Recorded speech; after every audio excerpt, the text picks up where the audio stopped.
54편 1절에서 7절까지.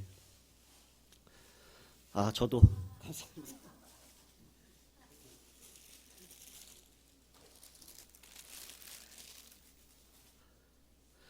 경과류가 있네요.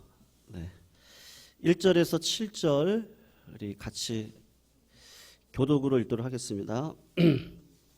1절 제가 먼저 읽겠습니다. 하나님이여 주의 이름으로 나를 구원하시고 주의 힘으로 나를 변호하소서. 하나님이여 내 기도를 들으시며 내 입의 말에 귀를 기울이소서. 낯선 자들이 일어나 나를 치고 포악한 자들이 나의 생명을 수색하며 하나님을 자기 앞에 두지 아니하였음이니이다. 하나님은 나를 돕는 이시며 주께서는 내 생명을 붙들어 주시는 이시니이다. 주께서는 내 원수에게 악으로 갚으시리니 주의 성실함으로 그들을 멸하소서. 내가 낙헌제로 주께 제사하리이다. 여호와여 주의 이름에 감사하오리니 주의 이름이 선하심이니이다. 같이 읽겠습니다. 참으로 주께서는 모든 환난에서 나를 건지시고 내 원수가 보응받는 것을 내 눈이 똑똑히 보게 하셨나이다. 아멘. 시편 54편은요, 사실은 배경이 굉장히 고통스러운 사건으로 인해서 쓰여진 시입니다. 다윗이 사울 왕에게 쫓겨서 도망을 다니게 되잖아요. 그리고 도망을 다니다가 한 번은 그일라라는 곳으로 도망을 갔는데 다윗을 쫓아서 동역을 했던 사람이 한 600명 정도가 되었거든요. 그들도 함께 그일라로 도망을 갔습니다. 그런데 그일라 그 지경에 블레셋 사람들이 침공을 해 들어왔습니다.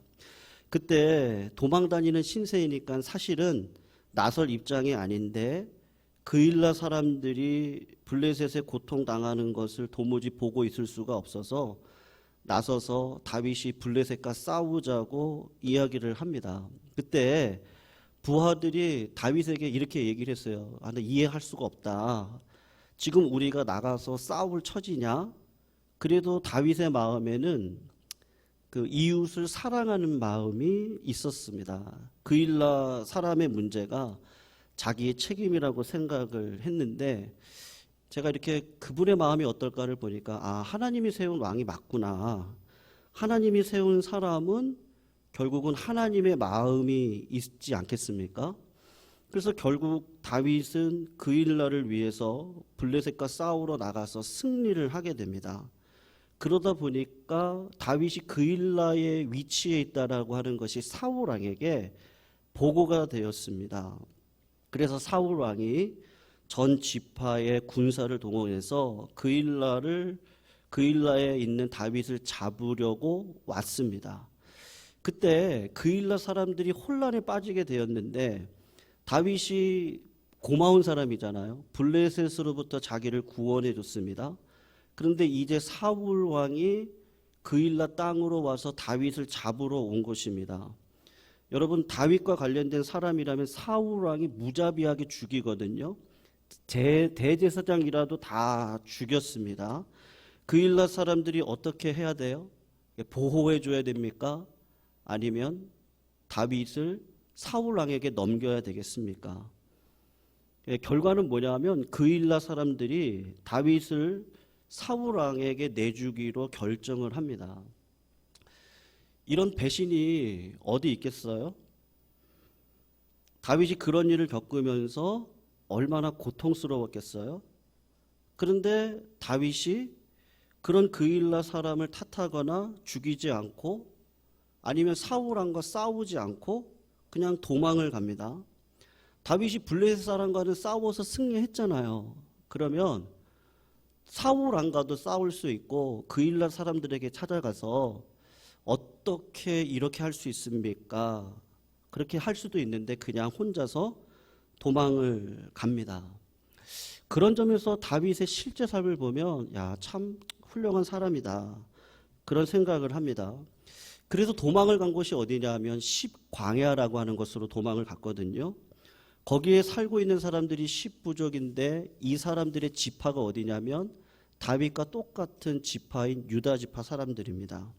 그 전에도 10부족의 사람들이 블레셋 사람들에게 공경을 당할 때 다윗이 구해줬던 그런 일례가 한 번 이 10부족 사람들에게 있었습니다. 그러니까 다윗이 10사람들에게 도망을 가면 이 사람들은 나의 고마움을 알겠지, 그리고 나를 보호해 줄 거야, 그렇게 생각을 하고 갔던 것 같습니다. 그런데 이 10지파 사람들이 사울 왕에게 다윗이 여기에 숨겨져 있다고 그렇게 이야기를 했습니다. 아마 심정적으로는 이해를 할 수 있을 것 같아요. 사울 왕이 워낙 잔인하게 하니까 사울 왕이 무서워서 아마 그랬을 거입니다. 그러나 다윗의 입장에서는 그일라에서 그렇게 피했는데 이제 어디로 도망을 갑니까? 갈 데가 없는 겁니다. 그리고 10사람들은 누구든지 다윗이 어디에 있는지 알면은 다 사울 왕에게 일러 바치는 겁니다. 그러니까 막다른 골목에 다다랐습니다. 그 배신감이 얼마나 컸을까요? 다윗의 마음이 얼마나 아팠을까요? 이제 사울 왕이 군사를 이끌고 다윗을 잡으러 옵니다. 그리고 10사람들도 다윗이 어디에 있는지 고발하고 함께 잡으러 옵니다. 이제 꼼짝없이 죽게 되어져 있습니다. 그런 배경에서 오늘 다윗이 이 시편 54편을 쓴 거예요. 여러분, 그분의 마음을 알겠어요? 오늘 1절에서 3절 말씀을 한번 이렇게 보시면 좋겠는데, 우리 같이 한번 읽어봐요. 그런 통회하는 마음으로 이분이 기도를 이렇게 하는 거예요. 한번 읽어봅니다. 하나님이여, 주의 이름으로 나를 구원하시고 주의 힘으로 나를 변호하소서. 하나님이여, 내 기도를 들으시며 내 입의 말에 귀를 기울이소서. 낯선 자들이 일어나 나를 치고 포악한 자들이 나의 생명을 수색하며 하나님을 자기 앞에 두지 아니하였음이니이다. 다윗의 심정이 구구절절이 담겨져 있어요. 하나님, 나를 좀 구원해 주세요. 이렇게 기도를 하고 있습니다.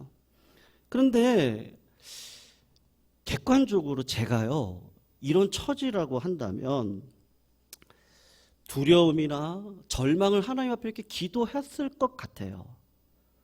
그런데 다윗의 이렇게 시를 보면 이런 상황인데도 두려움이나 절망이나 분노의 기도가 나오질 않습니다. 그래서 4절에서 5절을 한번 보세요. 바로 분노도 없고 두려움도 없고 절망도 없고 4절 5절을 보면 다윗이 이렇게 고백을 해요. 한번 같이 이것도 읽어볼까요? 하나님은 나를 돕는 이시며 주께서는 내 생명을 붙들어 주시는 이시니이다. 주께서는 내 원수에게 악으로 갚으시리니 주의 성실함으로 그들을 멸하소서. 다윗이 아주 굉장히 당당합니다. 하나님은 나를 도와주시는 분이십니다. 하나님은 나에게 도움을 주시는 분이십니다. 하나님은 원수가 하는 일들을 그들을 그 행위대로 갚아주실 것입니다. 이렇게 기도를 한단 말이에요. 힘들고 어려운 상황 가운데서 원망이나 절망이나 분노의 기도를 하는 것이 아니라 신실하신 하나님이 나를 도와주실 것에 대한 기도로 나아가고 있는 거예요. 이런 태도를 믿음이라고 하는 것인데, 믿음이란 뭐죠? 어떠한 상황 가운데서도 평안의 능력을 유지하는 것이 믿음이라고 하는 것인데, 여러분, 하나님이 살아계시고 하나님은 우리를 구원해 주셨습니다. 그리고 십자가의 그 보혈의 능력으로 언제든지 내가 주님 앞에, 하나님 앞에 나아가서 하나님 앞에 구할 수 있습니다. 그것을 들어서 아는 것이 아니고 그건 두려울 수 있거든요. 그럴 때는 원망할 수 있거든요. 들어서 아는 거 말고 내 심령 가운데 믿음으로 수납하고 받아들일 수 있는 실제 나의 삶 속에서 오는 그 평안함이 믿음이라고 할 수 있는 거죠. 여러분, 믿음의 끝은 어딘지 아세요? 감사거든요. 6절을 보세요. 이렇게 얘기를 해요. 6절을 보시면 내가 낙헌제로 주께 제사하겠습니다. 여호와여 주의 이름에 감사하오리니 주의 이름이 선하십니다. 지금 이럴 때입니까? 지금 사울이 쫓아오고 있는 때거든요. 언제 죽을지 모르는 상황입니다. 그런데 어떻게 감사의 제물을 하나님 앞에 올려드립니까? 이게 진짜 다윗은 진짜 믿음의 삶을 살았고 믿음의 끝인 감사를 하나님 앞에 올려드리는 그러한 실제 믿음의 삶을 살고 있는 이 모습을 보면서 사실은 도전이 너무나 많이 되더라고요. 여러분, 우리들이 삶을 살아다 보면 진짜로 두려워하지 않는 사람들이 있어요. 그런데 그런 분들의 믿음이 진짜 믿음이 아닐 수가 있거든요. 예를 들면 성격이 태어날 때부터 진짜로 어떤 성도님들 뵈면요, 천하태평이에요. 지금 저러고 있을 상황이 아닌데 정말로 본인은 괜찮대요. 근데 그게 거짓말 같지가 않아요. 천성적으로 천하태평인 분들도 계십니다. 그리고 뭘 몰라서 겁이 없는 사람도 있습니다. 근데 이런 분들이 진짜 평안하고 두려워하지 않고 나아가는데 그게 믿음인가요? 믿음은 아니거든요. 믿음이 오늘 본문을 통해서 보면 믿음이라는 것이 감사까지 나아가야 되는구나. 토니 캠플러라고 하는 교수님이 계시거든요. 그분의 책을 이렇게 보시면 그 친구 딸아이에 대한 내용이 나와요. 근데 4살 된 딸아이인데 어느 날 밤에 이제 천둥번개가 치면서 지난주처럼 비가 막 우박과 같이 막 쏟아지는 겁니다. 그런데 그 딸이 자기 방에 자고 있는데 갑자기 그 딸아이가 막 큰 소리를 지르는 거예요. 보통 이 미국 집은 다 2층에 잠을 자게 되어 있잖아요. 그러니까 부모가 밑에 있다가 아빠가 야, 우리 딸에게 지금 천둥번개가 치니까 큰일 날 일이 벌어졌나 보다. 그리고 불이 나게 올라갔는데 깜짝 놀랄 광경을 본 거예요. 그 4살 된 딸아이가요, 창문을 향해서 두 손을 들고 창문을 보면서 하나님 감사합니다. 하나님께서요 저에게 사진 찍어주시는 거죠. 왜냐하면 천둥번개가 프레쉬를 딱딱 치니까 이 아이가 볼 때는 하나님이 나를 사진 찍어주시는 것 같다라고 생각을 한 거예요. 그래서 하나님 감사합니다. 저 좀 예쁘게 좀 찍어주세요. 우르르 쾅쾅 하는데 애가 울지 않고 두려워하지를 않는 거예요. 아빠가 그걸 보고 믿음이 뭐지? 고민이 됐다고 하시더라고요. 어떻게 저러한 상황에서 즐거워하고 어떻게 저런 상황에서 감사할 수 있을까요? 근데 답은 뭐예요? 믿어지는데 어떻게 해요? 어떻게 다윗이 이런 믿음을 갖게 되었을까요? 한번 7절을 같이 한번 읽어볼게요. 7절을 보시면 이렇게 얘기를 합니다. 참으로 주께서는 모든 환난에서 나를 건지시고 내 원수가 보응받는 것을 내 눈이 똑똑히 보게 하셨나이다. 그렇구나. 주님이 다윗의 모든 재난에서 건져주시고 원수들이 멸망당하는 것을 보았던 것이죠. 그러니까 다윗이 이렇게 즐거워하고 이렇게 기도하고 이렇게 평안한 마음을 갖고 이렇게 감사할 수 있는 것이 충분하겠구나. 여러분, 이런 일이 실제로 일어났잖아요. 광야에 사울왕이 쳐들어왔을 때 갑자기 블레셋이 이스라엘을 침공함으로 다윗을 잡지 못하고 블레셋이 사울왕이 회군을 했던 적이 있어서 그 곤란을 벗어나게 되거든요. 근데 문제는 뭐죠? 이 시가 다윗이 그런 모든 것들을 경험하고 난 다음에 쓴 시입니까? 아니요. 오늘 54편에 1절 맨 위를 한번 보세요. 거기를 보면 써 있어요. 이거 성경을 보셔야 되는데요. 다윗의 맞쓰길, 인도자를 따라 현에게 맞춘 노래입니다. 10사람이 사울에게 이르러 말하기를 다윗이 우리가 있는 곳에 숨지 아니하였나이까 하던 때에 뭐라고요? 사울 왕이 자기를 죽이기 위해서 소문을 듣고 찾아오기 전에 다윗의 실제 믿음의 삶은 뭐였어요? 어떻게 저럴 수 있지? 그게 아니고요. 원망도 아니고 분노도 아니고 하나님께서 모든 것들을 다 해시 주실 줄로 믿습니다. 그리고 감사의 예배까지 올려드리는 믿음의 삶을 어떻게 이렇게 살았을까요? 저 개인적으로 오늘 말씀 준비하면서 많이 부끄러웠거든요. 제 믿음이 실제일까? 저 개인적으로 참 고민 많이 되더라고요. 다윗이 어떻게 이런 믿음을 가졌을까? 제가 이렇게 고민하다가 이 말씀을 계속 보다가 7절 말씀에서 한 구절이 딱 눈에 떠오르더라고요. 그게 뭐냐면 참으로 주께서는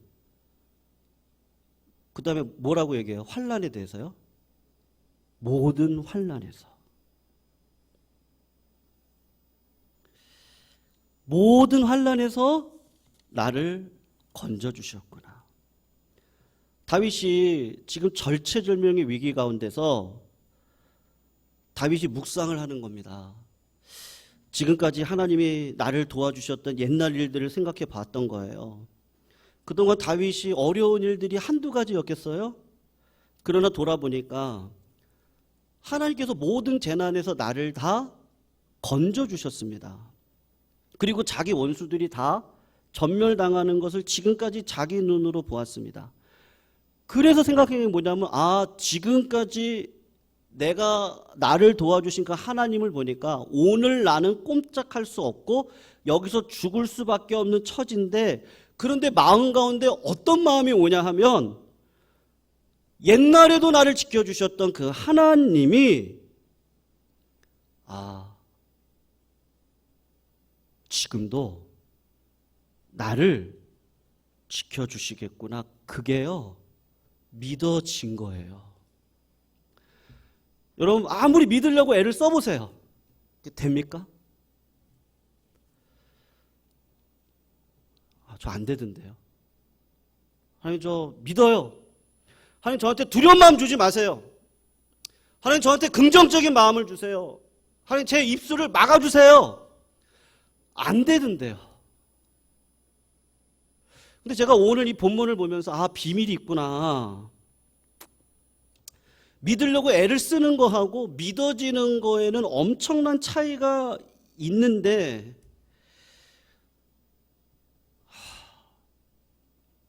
알면서도요, 또 까먹더라고요. 그게 뭔지 아십니까? 다윗의 삶을 제가 한번 읽어봤어요. 다시요. 근데 다윗은 어떠한 처지가 생겨도 항상 그가 점검하는 건 뭐였느냐 하면요, 나더라고요. 나. 내 자신을 점검하더라고요. 어려움이 얼마나 크냐 작으냐 이게 중요한 게 아니고, 그러니까 주님 말씀 그대로인 것 같아요. 뭘 먹을까 입을까 마실까 늘 있는 어려움이잖아요. 근데 그거를 보지 말고 하나님 나라와 의, 내가 하나님의 백성으로서의 내 모습의 본연의 모습, 내 자신, 내가 하나님 앞에 바로 살았나? 만약에 문제가 있다면 회개하면 되죠. 왜냐하면 내 힘으로 주님 앞에 나갈 수 없다는 거 나 알잖아요. 십자가의 보혈로만 나갈 수 있고 당당함을 가지고 주님 앞에 나아가면 하나님이 나한테 회개의 마음 주시고 깨끗한 마음 주셔서 나를 이끌어 가실 거 믿어요. 근데 내가 볼 때 내 삶에 부끄러움이 없어요. 그러면 두려워할 이유가 없잖아요. 그리고 하나님이 내 삶을 아시는데요, 반드시 나를 이기게 하시고 어려움을 건져주실 것이다. 그렇고 생각하고 1절을 딱 보는데 1절을 보시면 주님의 힘으로 나를 변화해 주십시오. 다윗이 어떻게 이렇게 당당하게 기도하죠? 사울왕이 자기를 쫓아와도 기름 부은 자에 대한 저주를 하는 적이 한 번도 없었어요. 그를 죽일 수 있는 기회 가운데서도 전혀 죽이지 않는 삶을 살아왔어요. 그일라 사람들에게도 최선을 다했어요. 10사람들에게도 최선을 다했어요. 그 사람들이 나를 배신했어요. 그 사람들이 말할 수 없는 어려움을 나한테 줬어요. 근데 다윗이 그때도 죄를 범하지 않고 그냥 도망가요. 변호하지 않아요. 3절 말씀을 보시면 낯선 자, 포악한 자가 내 생명을 노립니다. 하나님 아시잖아요. 저는요 폭력배 아닙니다. 제가 늘 하나님을 모시고 살았잖아요. 그러면 뭐예요? 두려움이 더 이상 없는 거죠. 그래서 믿음으로 하나님께서 하나님의 뜻대로 살기 위해서 우리들에게 필요한 게 뭐죠? 성도님들, 하나님은 믿음을 보시더라고요. 믿음이 있으면 하나님의 뜻대로 살 수 있습니다. 그것으로 충분하고 그 다음은 맡기면 됩니다. 하나님은 우리가 겪는 어려움을 해결해 주시는데 관심이 있는 게 아니시고 그 어려움을 통해서 우리 마음 가운데 뭐를 주시는 걸 원하시죠? 믿음이더라고요. 그 이랜드에 박성수 회장이 계시잖아요. 여러분 회사를 경영하시다 보면 뭐 어떤 단체도 다 똑같다고 생각합니다. 리더가 가지고 있는 고심이 있다고 생각해요. 말할 수 없는 고심이요. 누구한테도 말할 수 없는 고심. 어려운 일이 얼마나 많았겠어요. 직원들한테 돈을 주는 문제부터 해서 사업을 확장하는 문제라든지 또 이랜드 회사의 이미지라든지 아마 수만 가지가 머릿속에 들어와 있지 않겠어요? 어렵지 않겠어요? 근데 이분이 선택한 게 뭐냐면 회사 내에 기도실을 만들었어요. 그리고 회사원들한테 이야기를 누구든지 어려움이 있으면 여러분들 기도실에 와서 기도하시라고 사원들한테 그렇게 얘기를 한 거예요. 그리고 본인도 어려운 일이 있으면 기도실에 들어가서 기도를 했는데 기도했다는 거죠. 그리고 하나님이 문제를 해결해 주셨다는 거예요. 그러면서 이분이 하는 이야기가 뭐냐? 기도하고 문제를 해결했다는 말이요. 성도님들 기도했더니 기적과 같이 문제가 해결됐더라가 아니고요. 기도했더니 박성수 회장님이 이야기하시는 거예요. 뭐라고 얘기하시냐? 어떠한 어려운 처지에도 하나님의 말씀대로 살 수 있는 믿음을 기도하는 가운데 그렇게 주시더래요. 그리고 하나님의 방법으로 끝까지 지키고 살아갈 지혜를 주셔서 이 기업을 여기까지 끌고 왔다. 그렇게 고백을 하시더라고요. 여러분 하나님이 우리에게 원하시는 게 뭐죠? 힘들고 어려우고 손해를 보아도 비록 내가 가는 길이 실패할 수 있습니다. 그런데 문제는 뭐예요? 내 자신이 믿음으로 살아가면 왜요? 믿어지니까요. 그거 아니겠어요? 왜 믿음으로 살아가세요? 왜 하나님을 의식하고 살아가죠? 내 마음 가운데 하나님이 믿어지니까요. 다윗이 그런 삶을 살아왔던 거예요. 어릴 적부터요. 하나님을 의지하고 곰과 사자를 만났을 때 두려워 떨지 않고 하나님이 나와 함께 하심을 가지고 조약돌로 곰과 사자를 죽였던 그 경험을 통해서 하나님이 나와 함께 하시는구나. 골리앗을 만났을 때 어떻게 그 어린아이가 그런 고백을 할 수 있어요? 왜요? 믿어지니까요. 너는 칼과 단창으로 나가지만 나는 여호와의 이름으로 나아갑니다. 아니 어떻게 그런 삶을 살아갈 수 있죠? 믿어지니까요. 원수를 만났어요.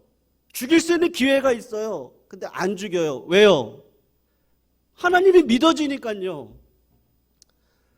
이웃사랑을 끝까지 했어요. 끝까지 사랑했어요. 근데 그 사랑했던 사람들이 나를 배신했어요. 말할 수 없는 모욕을 나한테 했어요. 근데 그분들하고 싸우지 않아요. 원망하지 않아요. 분노하지 않아요. 오히려 하나님 앞에 내가 믿음이 있음의 고백을 낙헌제로 감사의 예물로 올려드려요. 왜요? 믿어지니까요. 근데 이 믿어지는 게 어떻게 와요? 저는요, 이제 다시 해야겠다. 신앙생활 내가 다시 시작해야겠다. 제가 솔직한 심정입니다. 네. 다시 해야겠다. 다시. 나 믿음으로 못 살았구나. 내 입술의 고백을 보니까 나 믿음으로 못 살았네. 나 시편 54편하고 제 삶을 비교하니까요. 나 진짜 믿음 안에서 감사가 있었나? 내가 진짜 주님의 길을 간다고 가고 있었나? 때로는 환경에, 때로는 사람에, 때로는 또 어떤 어려운 처지에 거기 안에서 좌절하고 그랬던 내 모습 아닌가? 사람의 그 소리가 더 내 마음을 더 휘어잡지 않았나? 내가 그렇게 살지 않았구나. 가짜더라고요. 다윗을 보니까 너무 위대해 보여요. 어떻게 다윗은 이 어린 나이부터. 그래서 하나님이 쓰시는 사람은 진짜 다르구나. 내가 믿음으로 계속 살아보려고 하면 믿어지는 게 삶인데 자꾸 요행을 구했던 나. 기도 가운데 요행으로 했던 기도. 그게 내 모습이 아닌가? 그래서 제가요, 주님, 그냥 주님이 저를 좀 인도해 주세요. 주님이. 그리고 제가 진짜 주님 바라보게 해주세요. 주님 바라보게 해주세요. 그래서 아직 늦지 않았잖아요. 내가 진짜 믿음으로 좀 살게 해주세요. 그래서 골리앗과 같은 삶의 어려움이 있을 때 진짜 그 믿어지는 그 믿음을 가지고요. 이게 나이테가 되는 거죠. 한 땀 한 땀이 내가 십자가를 안 졌구나. 내가 땀을 또 안 흘렸구나. 내가 진짜 주의 길을 간다고 하는데 가고 있었나? 그냥 그런 생각이 들더라고요. 성도님들, 우리 신앙을 다시 한번 점검해 보시기를 주님의 이름으로 축원합니다. 네, 그냥 오늘의 결과는 내가 살아왔던 삶인데요. 내가 그걸 객관적으로 볼 수 없는 내 어두운 눈이 있더라고요. 그래서요, 말씀이 참 중요한 것 같아요. 이 말씀을 정직하게 보면 문제가 해결되지도 않는데 어떻게 이렇게 감사의 기도를 올려드리죠? 그리고 어떻게 원망과 불평을 한마디도 안 하죠? 내 입을 가리고. 이게 진짜 믿음인데. 우리 진짜 같이 한번 찬양하기면 좋겠습니다. 주의 길을 가리라. 비바람이 앞길을 막아도 나는 가리 주의 길을 가리. 눈보라가 앞길을 가려도 나는 가리 주의 길을 가리. 이 길은 영광의 길, 이 길은 고난의 길, 이 길은 승리의 길, 이 길은 생명의 길. 나는 가리라 주의 길을 가리라. 오늘 주님 말씀 의지하고요. 뭘 먹을까 입을까 마실까 그거 보지 말고요. 우리가 하나님 보시고 하나님의 뜻이라면 깨달은 가운데 오늘도 내 삶의 모든 것을 하나님의 법대로 살아갈 수 있는 그 진짜 은혜를 우리가 하루하루 살아가면서 믿어져서 믿음의 삶으로 나아갈 수 있는 역사가 있게 해달라고 오늘 주님 발자취를 바라보면서 같이 한번 찬양합니다.